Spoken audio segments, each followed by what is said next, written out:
Peace, everyone. Oh, wait, gotta start this one. Then we will really officially get started. Peace, everyone.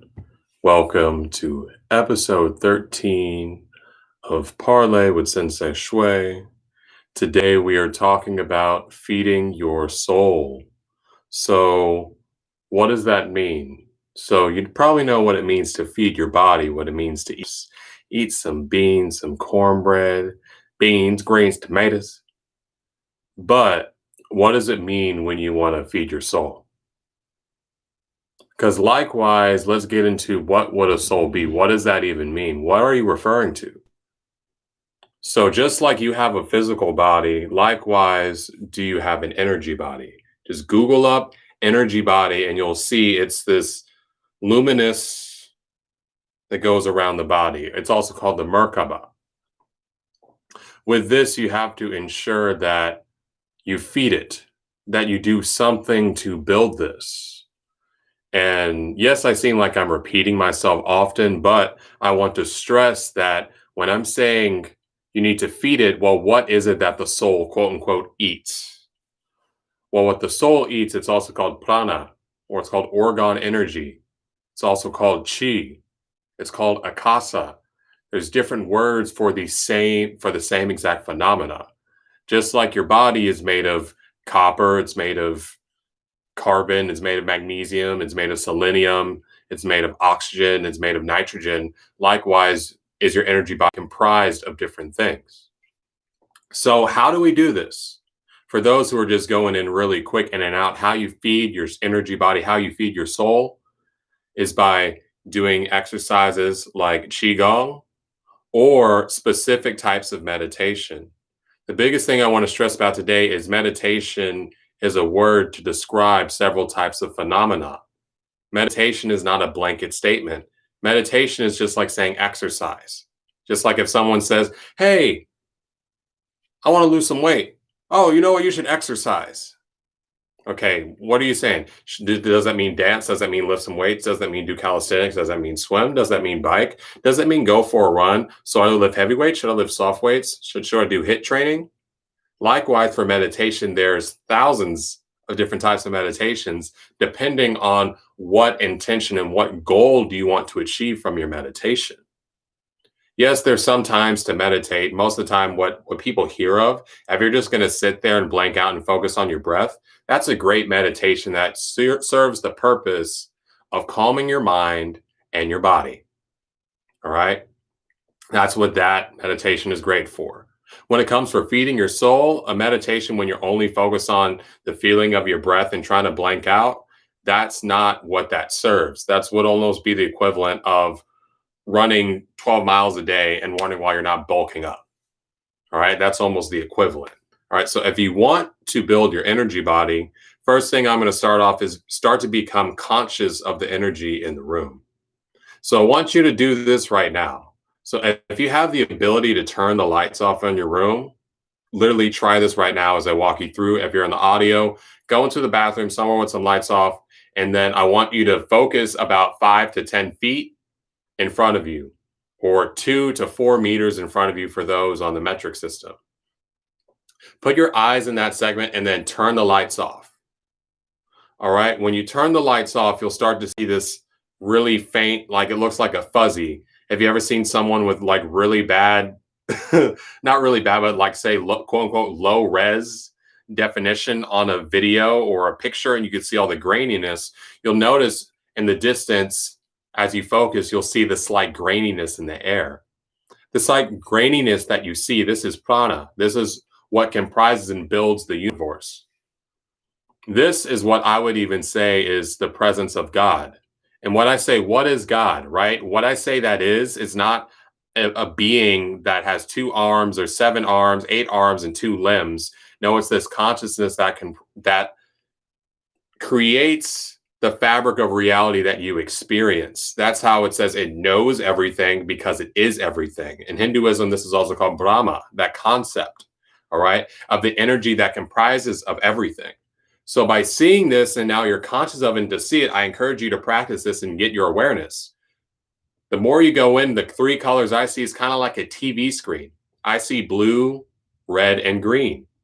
Just like when you're hooking up an HD TV and you got the blue, red, and green on the back, or you got the new TVs that are blue, red, and green, and those are the pixels that show up, so that way you can interpret color. Likewise, is it in this screen that is reality? So, how do we build a consciousness or a connection to this energy? Or I'm going to have to adjust this a little bit for YouTube. Give me a split second. All right, so I'm going to be starting down from my belly button. Instagram, y'all could see this. But basically, this is a very essential energy movement. The biggest thing about all of these things that I practice is they need to be done with consistency. This is not a one-time fix all, never do it again. Just like you can eat a big meal today, but if you don't eat for a month, you're going to be pretty hungry, you know? Likewise, doing these on a consistent basis, I say anywhere from 3 to 7 times a week is the way to go. So to start off, you could use your left hand, your right hand, really doesn't matter. Just place one in your lap. You could use whatever mudra you like, or you could have your hand open. Doesn't really matter. What the most important thing is, you're going to get your hand, you're going to kind of like cup it. You want to imagine as you're in water. You're going to put it at the base of your belly button, maybe about like 2-3 finger lengths underneath where your belly button is. And with me, we're going to take a nice deep inhale through the nose. And as we exhale, like you're deflating a tire out your mouth, like.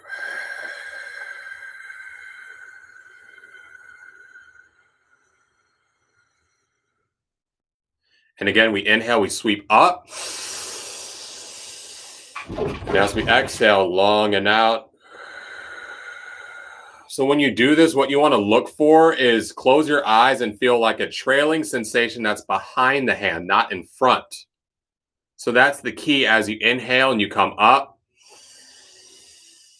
And as you exhale and you go down, just like a trailing sensation behind the hand. That's what you'll look for. Doing this with consistency, with time, when you're focusing on it, you may feel the arms on your hair stand up. You might feel this slight pressure in your chest turn on. When you feel this slight pressure in your chest turn on, this is the heart chakra turning on. This is the eye of the heart turning on. This is your multidimensional awareness turning on, becoming conscious.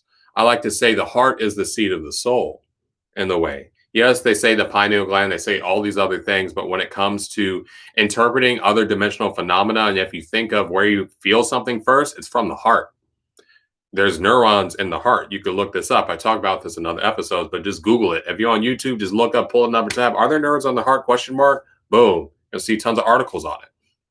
But doing things like this physically at some time is a great way to start to build and feed your energy body. There's certain things you need to do to truly harness prana into your body. Other meditations do help like chill you out, but this one, that's something to do before meditation and feel the building feeling. Another one I like to teach is very similar. That same spot that we started out with, about 2 to 3 finger lengths underneath of the belly button, you tap in that spot, or you can pinch there. You pinch in this spot, hold it, and then let go. You notice that after sensation of pinching, this energy you see around you, imagine yourself as you inhale, it's coming into that area. As you exhale, you grow brighter. Likewise, inhale comes in, exhale grows brighter. You do the same thing for about 7 to 21 breaths, depending on how much time you got. You could do more if you like. Then we move up to our heart center. For our heart center, you can pinch, or you could tap in that area. Do the same thing likewise. As you inhale, feel the prana, the energy coming into your heart chest center. And as you exhale, feel yourself as a being, not just a body, as your being, this spinning orb of energy glowing brighter and brighter. And finish off in the third eye, right in between the eyebrows, or a little bit above. I like to pinch it just a little bit. Go for the aftertouch and imagine energy, prana, specifically prana, because energy is like, okay, you're talking about what turns on like your computer? No, I'm talking about prana, the energy of the universe, the everlasting, ever-present energy, that going into the third eye and building that. Doing that consistently and walking through slowly. All right. That's a meditation. Why do I choose the three? If you notice, that's kind of like could be a second or third chakra up for debate. The heart chakra and the mind. Why those three? Those are also called the dantians of the body. That is present in Qigong and Tai Chi schools of thoughts. These are kind of where the three brains are in your body. Yes, there's neurons and there's a brain in your stomach, the gut intelligence. There's one in your heart, the emotional intelligence, and then there's the one in the brain, the intellectual intelligence. These three intelligences, the three make the one, right? These trios we see often, right? That's another way of describing these things. And to go into it, why is all this important? Yeah, okay, feed your energy body, but why is it important? If you saw what I was speaking on earlier, when your energy body is starving, when it is feeling like it is not fed, this is when the excess depression sweeps in. This is when the anxiety sweeps in even more, or especially if you're anything like me, this weird feeling of like hopelessness or a lack of purpose, like a weird emptiness, and especially a lot of irritation, like finding yourself getting really irked or just kind of being in a weird mood for really no particular reason. Why is this? It's just like if you're hungry and you haven't eaten and you need to eat and you're a little cranky. Likewise, if your energy body, your soul, if that hasn't been fed in a while, it's going to get cranky and start to act and manifest differently in the physical body. So it's very important that you do these things, especially to really dive into it. Dive into it. You need to feed your soul if you want to help yourself retain your memories or develop throughout your lifetimes. Yes, you see this into all this talk, which is true. Listen about, oh yeah, when you die, like everything goes and everything returns and everything, nothing, energy only transfers form. Like it always goes back and blah, blah, blah, like all this airy fairy new agey stuff. All right. So let's go into, yes, I agree that energy cannot be created or destroyed. However, just like water, do you want it to remain in a solid form? As in, that's the way I'm saying, as in something that's collected together, or something like gas when you let out something like from a balloon and it just goes everywhere. Yeah, it's a part of something else, but it's no longer collected, individual, and able to move about in time space independently. If you have the desire after your passing to retain your consciousness in a specific space in its own intelligence and to be able to move at will, you must build your energy body. There really is no other way. Otherwise, it's going to be more like pouring a cup of water into the ocean. Yes, everything remains itself, but it becomes a part of a greater whole and gets assimilated into that greater pool of data. One is not better than the other. However, if it is something that you decide and you have a calling in your heart to develop your spirituality, to develop your sense of purpose, to develop your role in the universe, I encourage you to get deeper into building your energy body through practices that harness prana. I encourage you to get into things like Tai Chi or Qigong, especially concerning 5G. If you truly want to protect yourself from 5G, the one way to do it ain't just buying a bunch of crystals. Develop your energy body, right?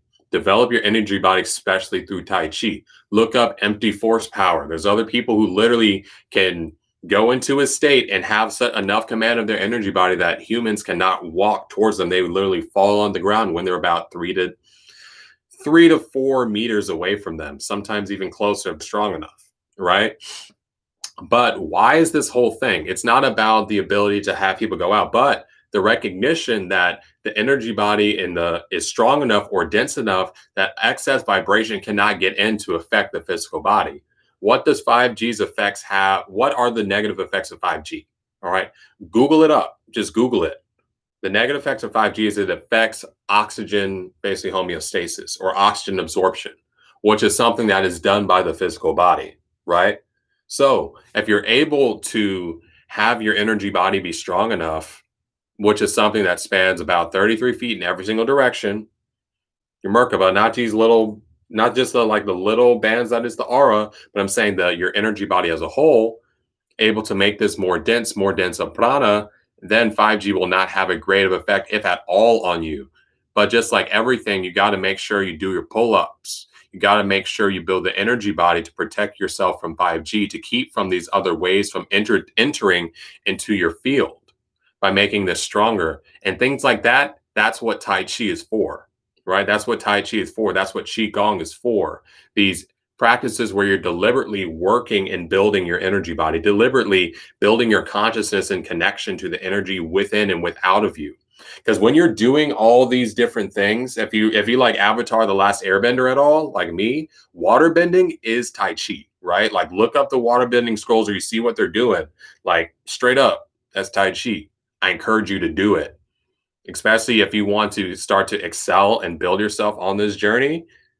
Learn some of that and do it consistently and with time, because that's the thing with time. It's not like a 2 3 month. This is like a 20 30 year type of thing. Like make this a part of your life, because what you need to do is build your life around your spirituality, not build your spirituality around your life. What do I mean by that? What's the difference, Shui? So when it comes to what does it look like, say, if you build your spirituality around your life?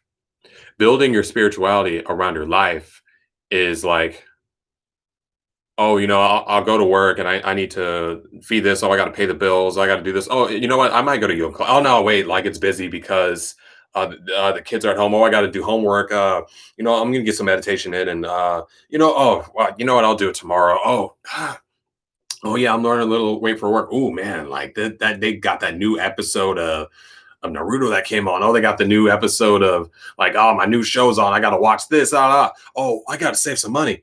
Oh yeah. Oh, you know what? I'm a little stressed out. Let me download the Breathe app. I'm gonna meditate real quick. Running all around, and then once we're at a point of stress, then hey, let's get back in. But as you continue on living in life, the older you get and the more your life expands, the busier it will get, and that will become an afterthought. Trust me, I've seen it happen. You've heard of it happen. So likewise, go the other way around. Build your life around your spirituality. As in when you wake up in the morning, roll out of bed, set the playlist, do whatever, spend your time getting your 721 breaths in, doing your yoga, doing your Tai Chi, doing your meditation, doing something. That starts your day out first, just like you drink water every day, or at least I hope you drink water every day. Drink more water. Then go about in your life. Feed that in your life. Sometimes what I've done is replace some of the Netflix time in the evenings with reading spiritual books. And biggest thing for me was actually like writing down reflections, because a lot of this higher knowledge, like you get all these epiphanies, like say if you're listening to me or anyone else, and then 2 3 days from now, it's like almost everything you learned and all the epiphanies that happened just evaporated from your consciousness. Because some things, especially when it comes to higher knowledge, they call it unspeakable knowledge for a reason. There are forces at B that do not want you to keep and garner and hold this knowledge. It's something that cannot be held by the physical mind. You must write it down and reflect on these things to store it again in this energy consciousness, in this multidimensional higher consciousness. These things, when you ask questions and it comes through. So for those who are listening, please ask questions. Please, please, please ask questions. I'm just talking on the basics, but if you want me to go deeper, you must ask the question in order to gain the answer. So, getting into the next part of this, it is very important that you develop consciousness of your energy, because I see all this about empaths or spiritual people. Oh, like all this vibe coming at me. I don't know what to do. This hurts. Oh, like, what do you do about it? Just like anything. This world, yes, there is love and light, but there's also void and darkness. You need to be conscious of this. The one thing that you could say the quote unquote other side doesn't want you to know is that it exists. It wants you to deny it. Just like, say, if someone had cancer in stage 1, if they don't do anything about that stage 1 cancer, it will grow and take over, spread and multiply and kill the body. Unless you made this uncomfortable decision where, you know what, I got stage 1 cancer. Let me just go ahead, get the chemo, or if you're anything like me, let me go ahead, get my soursop, hit up a few of my African doctors. I'm going to get straight up. I'm going to be good, instead of trying to deny it. Likewise, when it comes to, say, the dark side of spirituality, you need to be conscious of these things and learn how to recognize these different characters when they're around. Because uncommon to popular belief, it's not this fangy, flamey, really killing everyone type of thing. No, it's a very manipulative, very cunning, very cooing type of energy. It's a very type of thing where somehow you don't want to look, but you can't look away. This type of thing that feeds on fear, feeds on negativity, feeds on the wants of the flesh, about always getting more money, always about getting more partners, getting more women, getting more men, convincing them to do this for you, attracting these big houses, getting all these things at the sacrifice of what are the means. Sometimes you see when the means justify the ends. When you see that it's about manipulation, when it's about control, right? The best way to see this is Star Wars. And one of the, I believe it's the episode, like episode 7 or 8, and the girl, she's running away and she's hiding underneath, and they come and find her. But pay attention to her family, right? It's just a loving family who lives on the farm in the middle of nowhere, that's peaceful, loving, and everything, despite the fact that their father works for the dark side and wants to like build things up. So the entire thing is, what is the dark side of spirituality? It's something that the means justify the ends. Likewise, when you see in the newer Star Wars movies, how their means of justifying peace is destroying other planets and ridding populations of things. Likewise, have you seen in recent history what happened in Rwanda, what happened in Bosnia, what happened all in Africa, what's happening now in Sudan? Genocides as a way of, oh, these people are not like this, so for peace we must eliminate them. That's an entire process where if you're talking with someone and if you heard and read everything before they drop the mic, you'd be like, oh wow, yeah, I want more peace, and like I like order, and that everyone's safe and secure. Well, is it safety of security from respect and love, or is it safety and security from fear, intimidation, and restriction? Be conscious of these things, and especially to the younger people out there, sometimes just going off of a vibe is not enough. You need to develop your consciousness and especially reflection on these things, because just like everything, how there's, incognito technology and people kind of, ooh, like you can't really tell what's going on. Likewise, will someone who's trying to cull you and bring you towards a side, just like steering you down a path until too late, you realize this is not where you want to go. So just going on a vibe, or just seeing if someone you see online is saying they're channeling from somewhere, question that. Listen to your heart and see what it is. Because oftentimes this person who is getting led may not even know the being that is speaking to them is calling themselves spirit, right? They're calling themselves something else, when in fact it's just some type of demonic intelligence that's been around for thousands of years, that found out that it could really swoo humans into doing their bidding. This is something you need to be conscious of when you start to open yourself up, and more reason to learn how to guard yourself, learn how to protect yourself energetically. And so to get into these techniques, this first one is I learned from Higher Balance Institute. Great school, great institution. But this technique here, it's called the pyramid technique. It is for energy shielding. Why do I use a pyramid and not an orb? All right, I use a pyramid because it is a timeless figure. It's things that appear across dimensions, across time, space, across civilizations, and past life regressions I've had being on other planets. I've seen pyramids. When you see the pyramids in Giza, you see pyramids. They're in every single continent.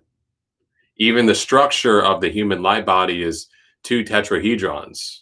They're tetrahedrons superimposed over each other that makes a pyramid. When you see the Star of David or the Star of Saturn, that's what it's representing. It's a 2-dimensional figure that's representing a 3, 4, 5-dimensional concept. All right. So how do you learn how to protect yourself? First things first, you want to focus on your lower chakra, the combination that arcing in between your second and third chakra. So you want to touch about where everything starts out, 1 or 2 fingers underneath your belly button. What you want to do, go ahead if you're listening, close your eyes as I guide you through this. So you want to close your eyes, focus on this spot, and take a nice deep breath in through the nose, and then sigh it out. Allow the shoulders to fall, the face to relax. If the palms are on the knees, have them facing down. Feel the slight energy building up right underneath the belly button in the space that you touched.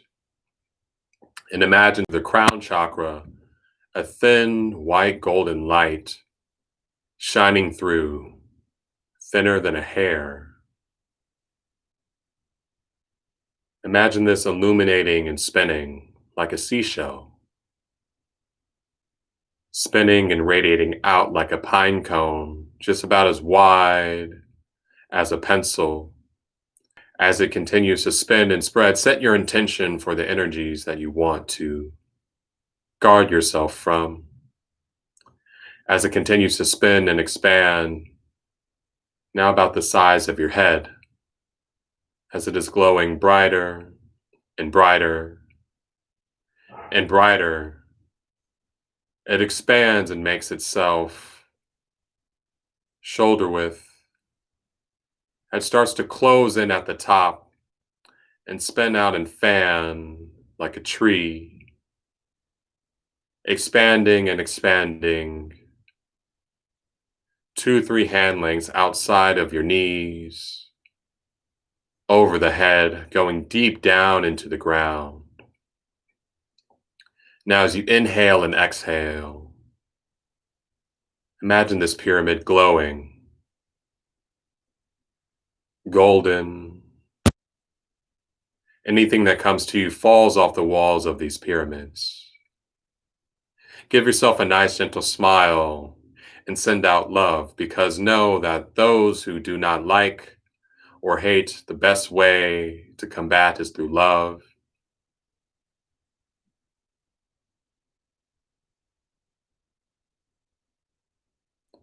Imagine this green, pinkish hue shining as everything's sealing off. Your energy gathered within your being. Nice and centered. Take a nice deep breath in through the nose. And exhale out the mouth. And say out loud, it is finished. So with these things, you might notice a slight different feeling within your body. You might have seen a few different aspects happening, different things coming up in your mind. For these things, you want to ensure that you do about, say, once a week. For this is something that you could say runs in the background. You don't want to do it too much unless you're really going through a lot. Then otherwise, this is something you want to do on occasion. Have it something to set up and let it run and protect yourself. Another thing I like to do, it's called cord cutting. So if you've heard of energy cords, or just to speak on it a little bit more, what exactly is an energy cord? What are these things? So how does it work? So let me talk about like a positive thing, right? Just like if you're thinking about someone and then they text you a little later, okay, that's how that kind of works out. Or if you're talking about someone and they call you, or you get a hunch about something and you feel it. Yes, this is called empathy. This is called being psychic. But then on a metaphysical standpoint, on a scientific standpoint, what's actually going on for this communication? There is, you could say, legitimately an energy cord that ties you and those who you know, who've seen you before, loved ones, people you've had disagreements with, that connects you. It's like a two-way path. It's like a invisible, etheric, like, what I want to call it, like fiber, like the microfiber, like Google Fiber of energy that sends data faster than ever we know. When you get a hunch or think of someone out of the blue, there's a very high chance that they're thinking of you too, because this is just the nature of energy, for everything is connected. This is the nature of reality. The truth is more stranger than fiction.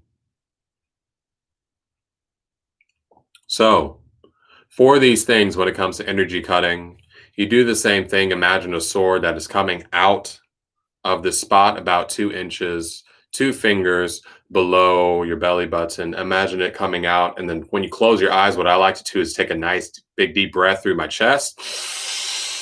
And I hold it as long as I can. As I'm holding it, I'm imagining myself cutting the webbing around myself. Just cutting and feeling everything wisp away, wisp away, wisp away.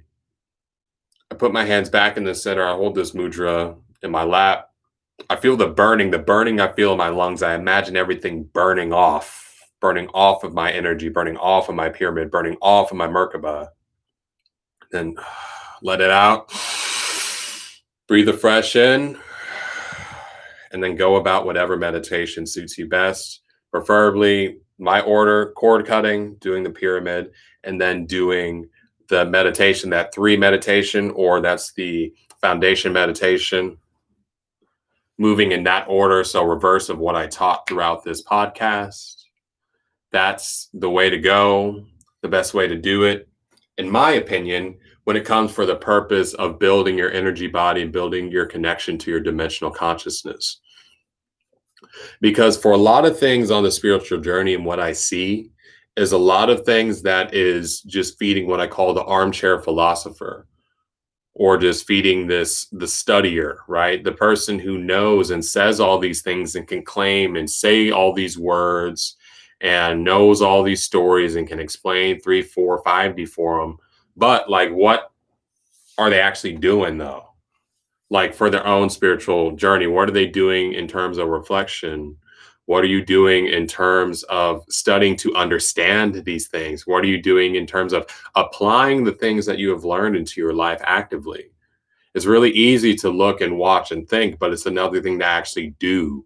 It's another thing to actually go out, do and teach, or go out and heal, go out and influence, to go out and write, to go out and spread, to go out and say something, to actually sit down and meditate, to actually practice Qigong, to actually write down and take notes on the things that I'm saying, or other spiritual leaders that you gain inspiration from.